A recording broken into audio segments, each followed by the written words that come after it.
You're listening to The Endless Party with your hosts, Meg and Elijah Armstrong.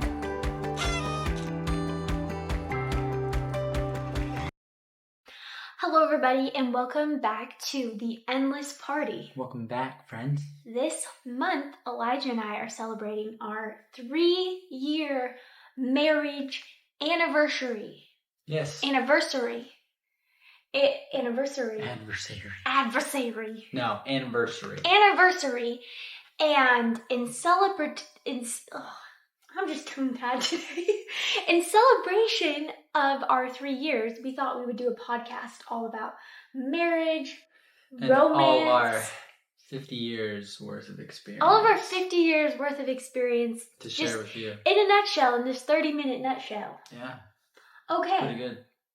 So, I thought I would start with one of my favorite stories about Elijah from this year. And it actually...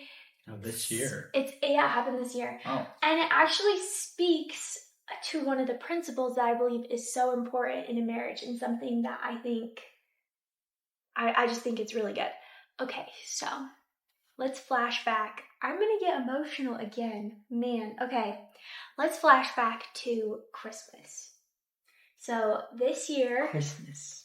We brought our babies home on the 15th of December.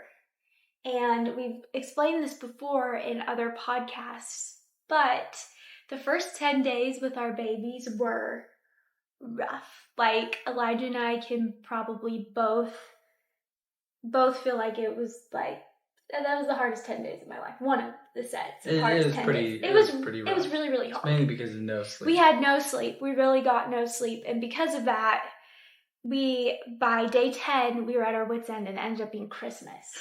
Bad. So anyways, Christmas Eve rolls around and, in the midst of the NICU and having the babies and healing from a C-section, we kind of just did our Christmas shopping last minute. Mm-hmm. And this year we decided to have a more meager Christmas just because, that's just kind of what we decided, just because of we were a little bit late and also we were taking a trip and also we had the babies. And so we decided to have a more meager Christmas. Anyways, so Christmas Eve rolls around and I am so tired that I just feel like I'm gonna pass out. I feel super tired, and we actually ended up being at his parents' house to get some help. So his parents would watch our babies from about 6 to 11 p.m. so that we could get about 5 hours of sleep, and then we could work with our babies the rest of the time.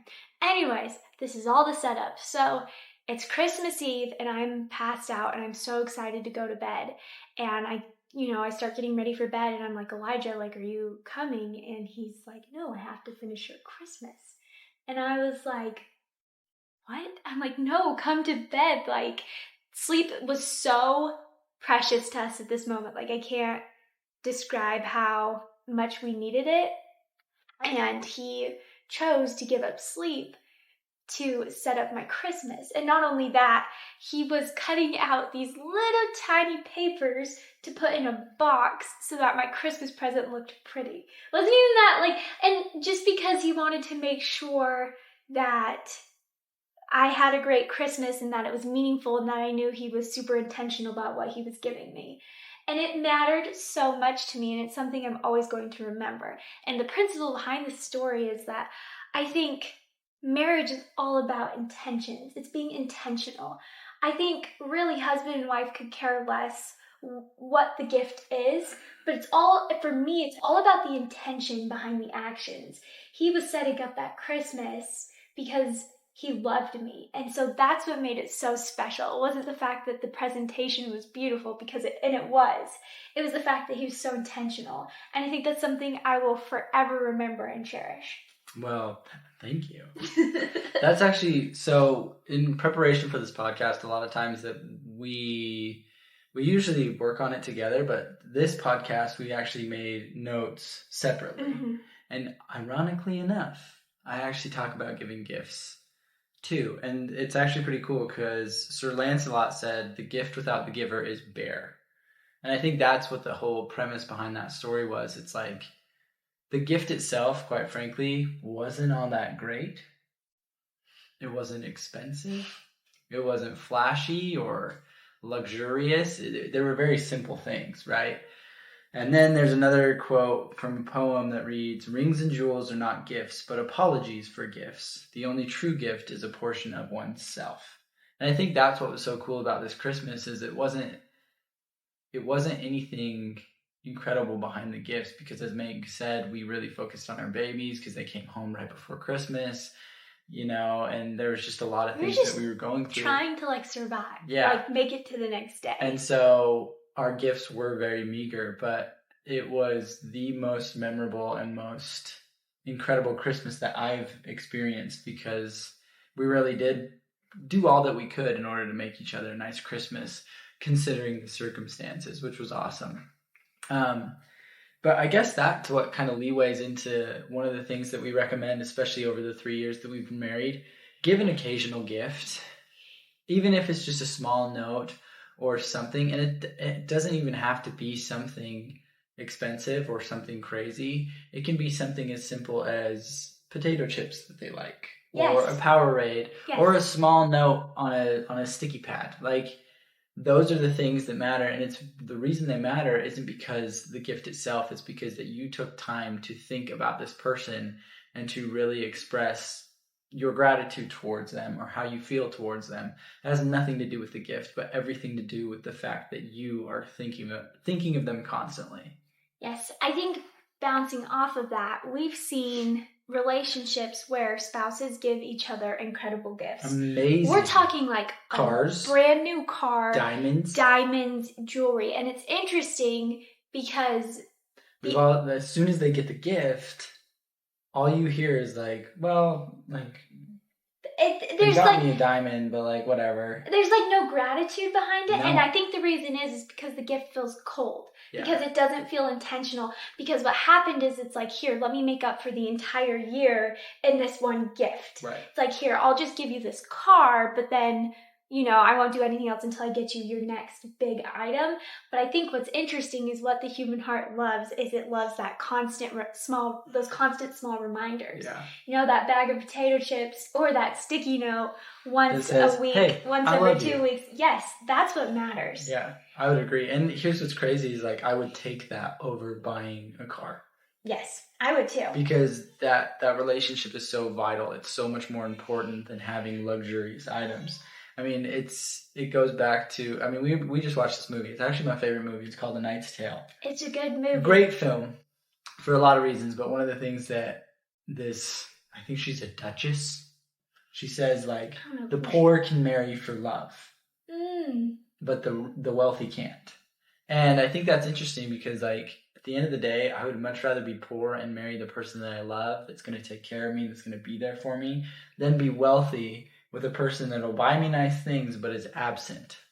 Because I think it's so much more meaningful to actually be with somebody that you enjoy. And this actually goes back to one of the podcasts we did fairly recently, the parenting party, and I just expressed that there's nothing greater in this life than marrying the right person and starting a family with them. And that couldn't be more correct. I agree. Yeah. Okay, the next thing I want to talk about, I actually want to read this quote. Elijah found it.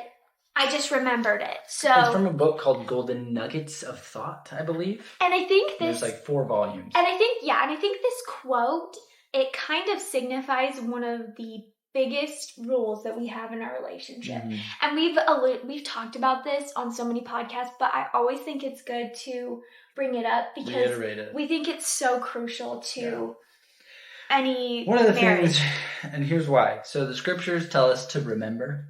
Remember. They say remember all the time. It's because we are very forgetful as human beings. So one of the reasons that we repeat a lot of the things that we've said on this podcast is because we think it's very important to remember. And this is one of the things that we need to remember. So this is called To Husband and Wife, and it's anonymous, but it says, preserve sacredly the privacies of your own house, your married state, and your heart.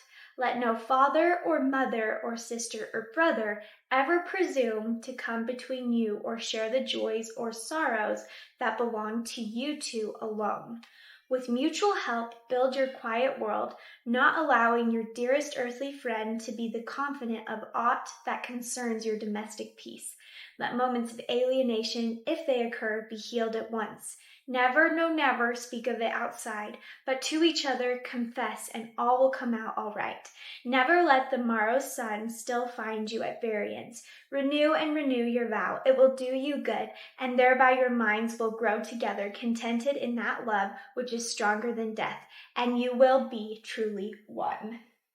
Isn't that so beautiful? Absolutely. Actually, one of the other notes I made was like, never put your kids before your spouse. Yeah. And I actually think your parents do a really, really good job at this. They are some of the greatest examples of not speaking ill about each other, and they never speak ill about each other to their kids. No, they don't. And it's actually pretty phenomenal, because if ever I've seen your siblings frustrated with one of your parents at a time, yes. and they will go to the other parent and be like, "This is what's going on," and they're like, "I'm really sorry, but you're gonna have to take but it you're up. gonna have to take it up with them." Like, I'm not getting involved because that's like, I love them. They're my person. I'm going to be with them to the end, and I will always have their back. And I think that's really cool and admirable, because that is one, you want to destroy a marriage quickly, start speaking ill about your spouse to other people. Yeah, and it will crumble. And it will crumble. There will be no trust. There will be no loyalty. There will be no... Especially if you bring your parents or other family members into it. Mm-hmm. Like, that just is just wrong. It's just a recipe for disaster. And I think one of the things that we always make sure to do is the things that are sacred within our relationship, there's a lot. There's more things that are sacred in our relationship than not. There's a lot of things we don't share. Yes. And that's a good thing. And it's a really good thing. And here's one of the reasons, is because we have such a relationship that, one, that trust is there, but two, why would I want to share my most intimate and sincere moments with anybody other than my wife? For example, when we got home from the NICU for the first time, me, Meg, and our babies shared an experience that only me and Meg will remember. And I think that is so special, and that's something that I wouldn't want to share with anybody else. Mm-mm. And I would say even the NICU in and of itself, it was an experience that... we kept that pretty private. Yeah, that myself and my wife were able to experience, because these were our kids. You know, our love brought to pass these kids. Mm-hmm. And so it's like, that was kind of a soft spot in our heart, or a vulnerable area of our life that we only shared with each other, because it goes back to that scripture. It's like, don't cast your pearls before swine. Yes. It's something very sacred to you. Don't share it with people that aren't going to treat it well. Yes. And I also really respect, too, the fact that, you know, Elijah and I also don't share each other's vulnerabilities. Yeah. Like, I never... You know, we know you get to know your spouse pretty well, and you know what makes them tick, and you know what makes them very vulnerable. Yeah. And that also stays between us. Mm-hmm. And I think that's so important too. You know, I think it just creates this level of trust and respect. I think it's pretty cool, because even when because here's what's interesting, people will pry. They'll try to get information out of you. And we've talked about this before. Oh yeah, people do. People do. And like, I remember there's a couple times that me and Meg have had, you know, a tuft where we had a disagreement or something that we had to fight about, and then we had to go to a family event, or a family would come and see us. It's really hard to pretend like you're not off. Yeah. We do our best. And then all of a sudden people are like, "Hey, like, how's Meg?" And then immediately I would respond like, "She's great. She's the love of my life." Even though in my head I'm like, I'm not happy with her right now. I remember. And it's like, no, you're good. And it's simply because I respect that person so much that this one disagreement isn't going to make me break the trust that we've built over 3 years of marriage and 4 years of dating. Yes. Okay, this reminded me of the story. You were like sitting in class in college, and someone came up to you and they were like, "Is there something Meg does that just really, really bothers you?" We had been married like how long? Really dumb.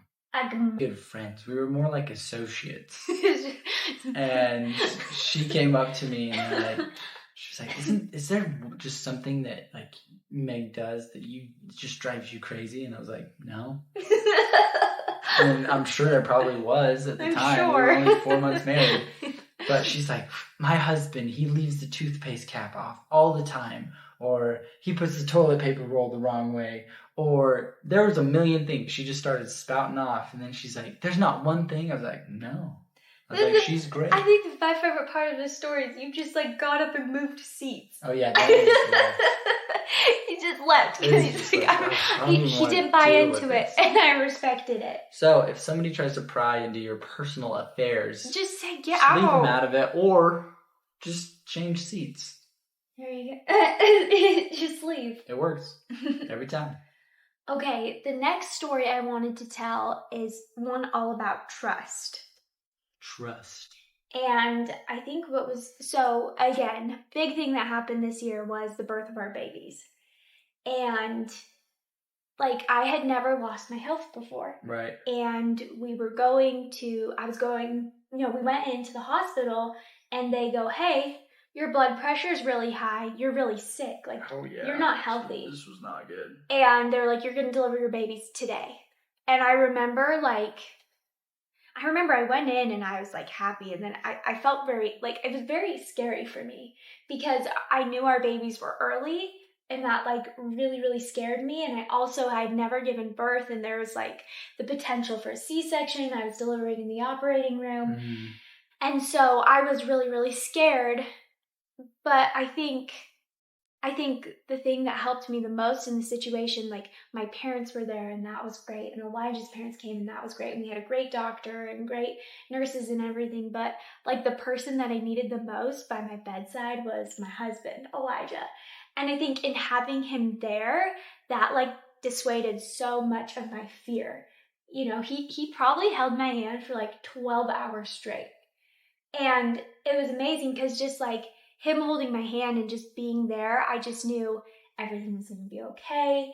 You know, it was going to happen. And I think something that's pretty cool too is like my C-section's very, very blurry, but now one of the details that I will remember is I know I was holding your hand the whole time. Like I can remember it. And I think that's really special to me too, because I don't know, there's just something so, I don't know. It was like, we were kind of like, it was just such a big transition that day because we were coming into new territory as parents and there was a lot changing, but somehow it was all okay because you were there. I don't know if that makes sense. No, absolutely. There's actually a study, John Gottman expresses this in one of his books, and he talks about how they took a group of women who were single, who were married, and who were married happily. And what happened was they would administer a shock to these women. And for the women that were single, they would have a random stranger come in and hold their hand. And the fear response in their brain would go off. And then as soon as the shock was administered, they were obviously scared, right? Mm-hmm. And when a stranger came in, there was no effect. It didn't like diminish this fear response in their brain. In the unhappy marriages, it was as if a stranger was holding their hand. When their husband came in, to hold their hand, the fear response in their brain still just went off like it would normally. Now, in the happy marriages, when the husband came in and held the wife's hand, the fear response was completely gone, meaning that their wives were absolutely at peace and had no fear, knowing that their husband that they trusted was there holding their hand. And so I find that actually fascinating, because I think it's 50% of all marriages end in divorce. I think that's slightly lower now because people are just living together instead of getting married. Just cohabitate. But then of those 50%, 80% are unhappy. Meaning the 50% of marriages that succeed, 20% of those are actually happily married, which is really sad. And what's astounding is there's just small and simple things that you can do in order to like bring happiness into their marriage. And thank heavens I was wise enough to just listen to, the scriptures or advice that I've received from countless books on marriages and relationships. And of those, I was able to implement what they've taught. And because of that, I actually have that trust with my wife. And vice versa. Like with her by my side, I feel like I can do anything. And it's pretty astounding because I think it's Napoleon Hill's book that talks about behind every great and phenomenal man, there's a great and phenomenal woman doing the behind the scenes work. And that's what's actually pretty fascinating is behind this podcast, Meg was actually the one that kind of pushed us to get it started. I am more of a tech guy, so I just do a lot of this stuff. I don't know why I'm pretty good at technology. Never done anything with technology. I was more of an athlete than anything. But I have no problem doing it because I have a supportive wife behind me at all times. And I find that so reassuring no matter if I have a job or if I don't have a job, I have a wife that's like, hey, I believe in you. I trust in you. You're going to make it happen. You're going to make it through. Like we, because of our 2 little babies now, have absolute faith in you. And if they have faith in me, I don't even care. Like I don't need anybody else's affirmations or anything because I know the 3 people in the world that I care about most believe in me. Yes, I actually was going to talk about this principle too. I think another thing to boost your marriage is I think one of the biggest things you can do for your spouse is you never stop encouraging and believing in their dreams. Yeah. And it's interesting because once you're married, their dreams, because you become one, their dreams, they start to become yours. Yeah. And it's beautiful because as soon as, I see some of Elijah's dreams coming into fruition, it's as if mine are. I'm so excited and happy. I'm almost even more excited. Yes. For your dreams to come true than my own. And what's crazy too is like, of course I believe in myself, but I believe in you more. If anyone's going to make it, it'll be you. Well, that's nice. That's how I feel. This actually is pretty cool too. The other thing that I would add is one of the things that we've implemented in our marriage is that we pray together every single night. So we do that as a family, but we also do that as a couple. And there's actually a statistic that we've read that, as I said, 50% of all marriages end in divorce. Now, that actually can be diminished to 3%, meaning you have a 3% chance of divorce if you pray every single night with your spouse. Meaning, if you pray every single night with your spouse, you have a 97% chance of a successful marriage, which blows my mind. It's insane. It's incredible, and I think why? Because God doesn't fail. And he's not going to allow you guys to fail. He's not going to allow your marriage or your relationship to fail, so long as you include him. So if there's one person that you're going to include in your marriage, always include God. Always include God. So, yeah. Okay, the next thing I kind of wanted to talk about is this is just something that I've observed. This is a Meg observation. I've read it in no book, so do it. Book of Meg. Do with it what you want. There's a huge reason to get married, and I think it's the cure of loneliness. And I think this is just my observation. I think people do the stupidest stuff when they're lonely. If you I look, know because I was one of those. Yeah, but if you look back on actions, even in your own life, it's like, well, why did you do that? What was the underlying cause of this choice? Normally it's because you're lonely. Yeah, it's loneliness. It's loneliness. And we've seen it in a lot of people, young single people around us, who, maybe they'll do this or they'll do that. And we're like, well, why are they doing this? Why are they pursuing this? Why are they making this decision? And it comes back to that, they're lonely. They're super lonely. And I think what's been amazing is, for the first time in my life, for 3 years, I've never been lonely. I'm lonely when you're gone. Yeah, for an hour. but yeah. If that, because you're still with them. Yeah, but no, I'm still lonely, I don't know, but I think marriage can cure that, and it keeps you pretty safe, and it can keep you from keeps you grounded. It stops you from making a lot of dumb decisions. Really dumb decisions. And, why is this loneliness cured? It's because you have a best friend. And I think that's the next thing I want to talk about. Elijah is my best friend. And I think that's something beautiful that we actually affirm to ourselves each other every day. I think once a day we tell each other, hey, like, you're my best friend. And in doing that, our relationship is more of a friendship. It's super fun. Oh, I because agree. we treat each other like we would our best friend. We're excited to see each other. We tell our best things. We laugh. We joke. We hang out. And I think that's super important. Oh, I agree. And it's pretty cool too. The other thing I was going to add is quality time. Like, you need to make sure that you're spending time together. And that can be thrown to the wayside pretty quick, especially when you're starting businesses. You have twin girls. Yes. That can be quickly neglected if you're not careful. But what's pretty cool is I don't think there's been a single day that you and I haven't spent quality time together, because we'll actually end up sacrificing sleep if we have not communicated and spent that time together. Yes. We end up usually doing our pillow talk for probably like 2 to 3 hours. If we haven't caught up during the day. Yeah, and then all of a sudden it's like we go to bed at like 9:30, and then we look at the clock, it's like 12:30. Like, oh frick, we need to go to bed. Oh no.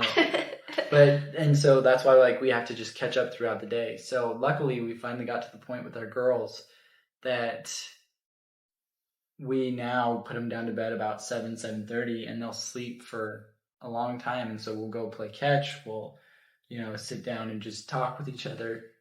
And I guess I would add that as well.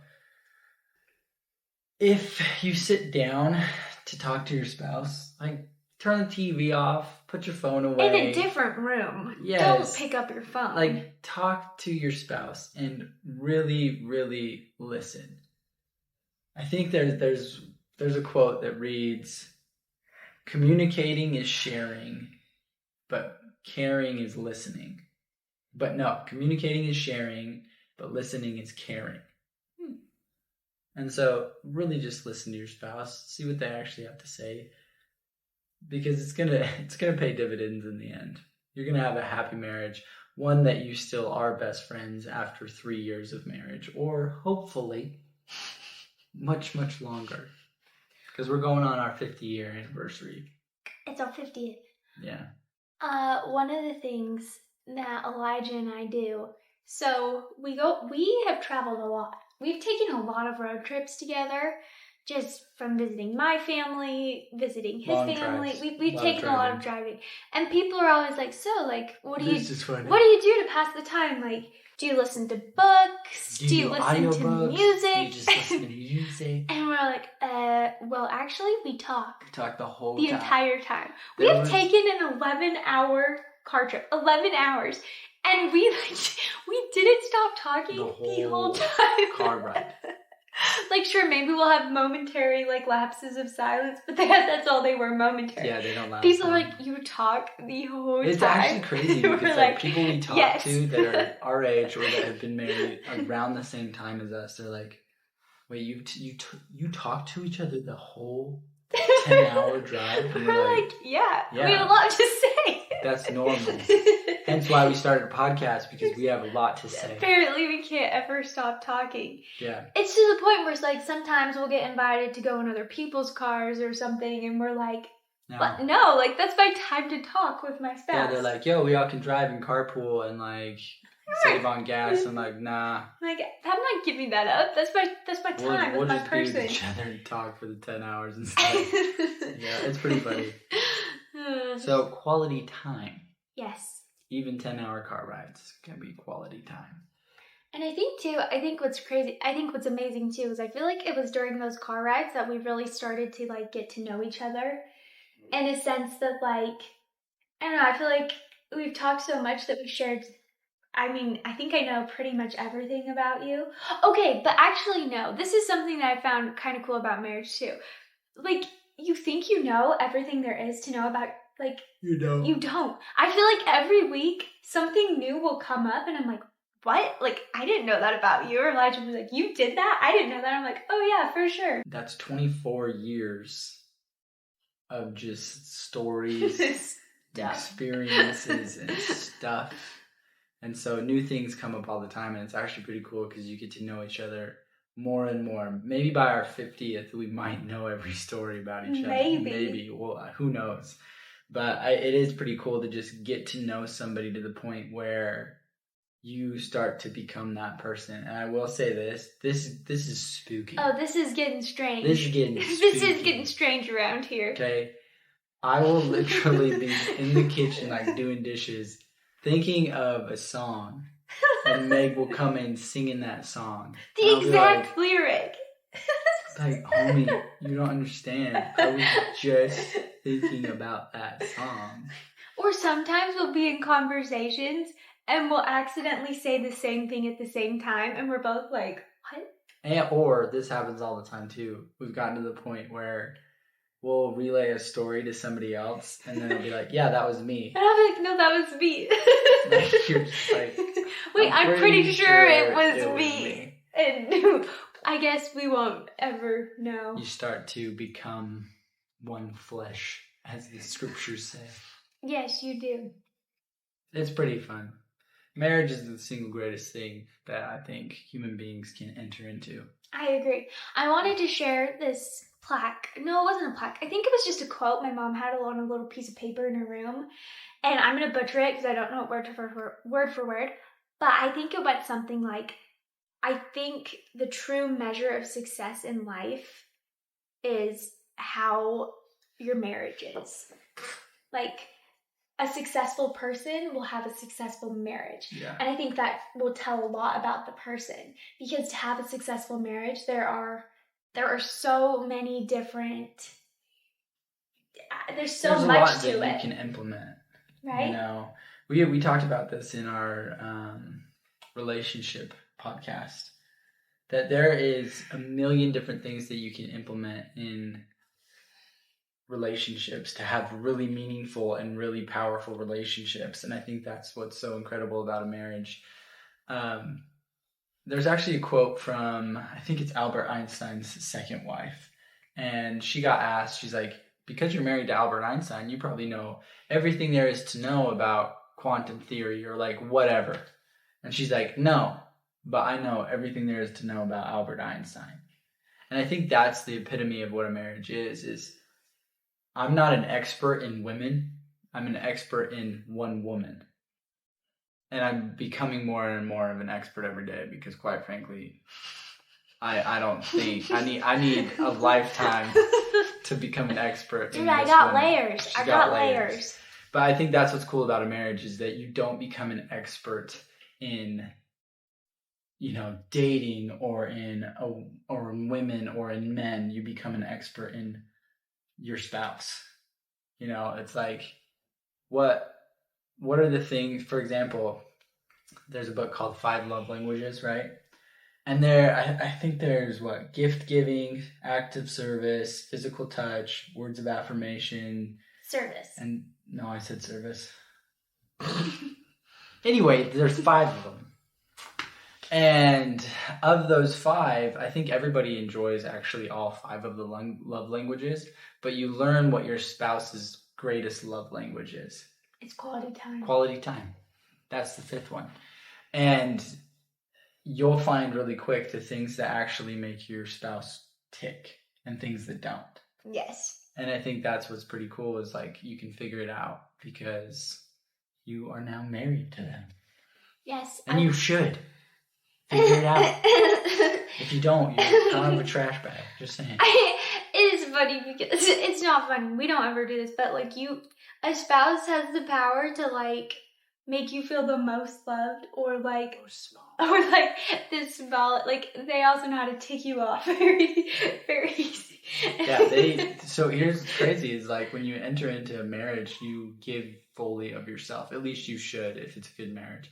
And because of that, you give that other person power, which is great as long as that person is a trustworthy person and treats it as such. Or it could be the worst experience of your life because it's like, here's my most vulnerable parts of me. Do with it what you will. And they can either make you or break you really quick. That's true. One of the final things I kind of want to talk about is the power of humor. Oh, yeah. And I've talked about a little bit about this before, but Elijah and I have filled our bank accounts with so much good that if we're ever in a little tiff, little fight, normally one of us will just start laughing.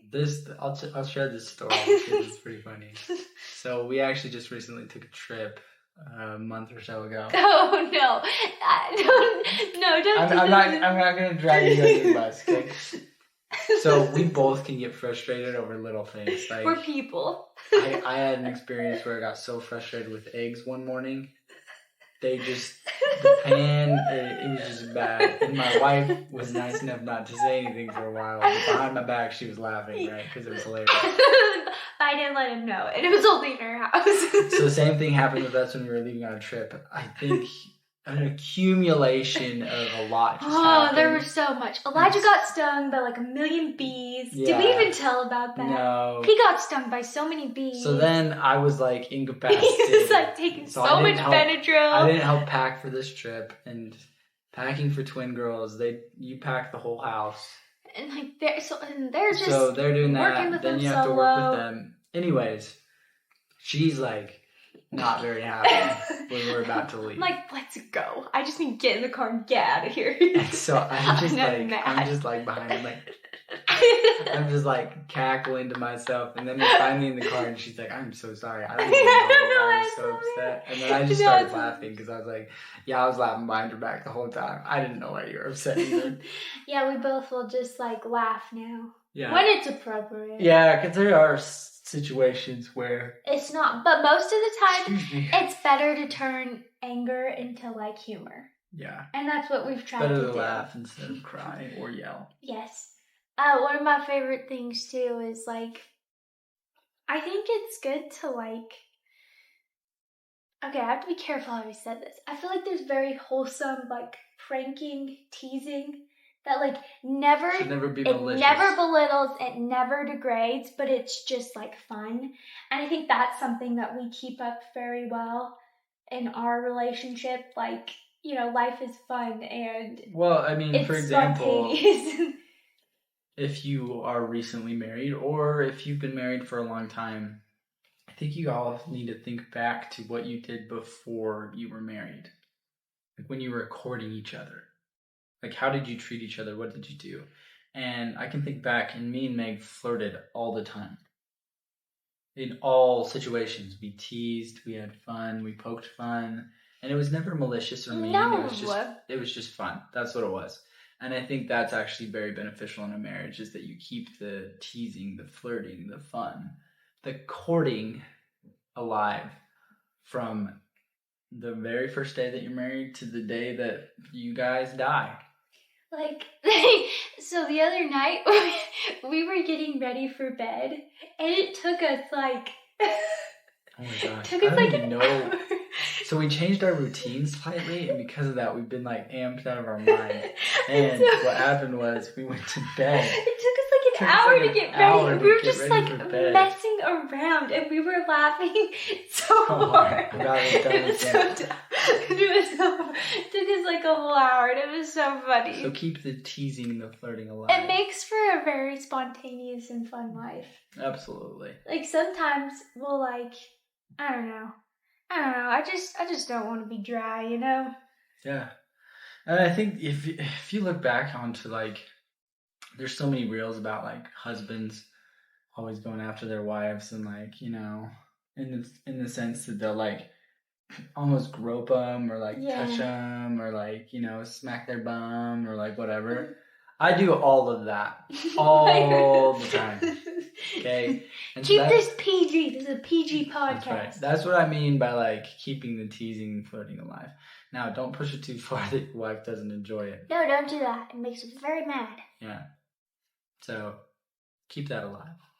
Yes. Is there any last things you want to add? I don't think I have anything else. I don't think so. I wanted to leave with something beautiful, and I think this is it. Happy anniversary to us. Happy anniversary. No, I'm just kidding. What were you going to say? I love you. Get married. 10 out of 10 recommend. Absolutely. Okay. Thanks, everybody. Until next time. Peace out.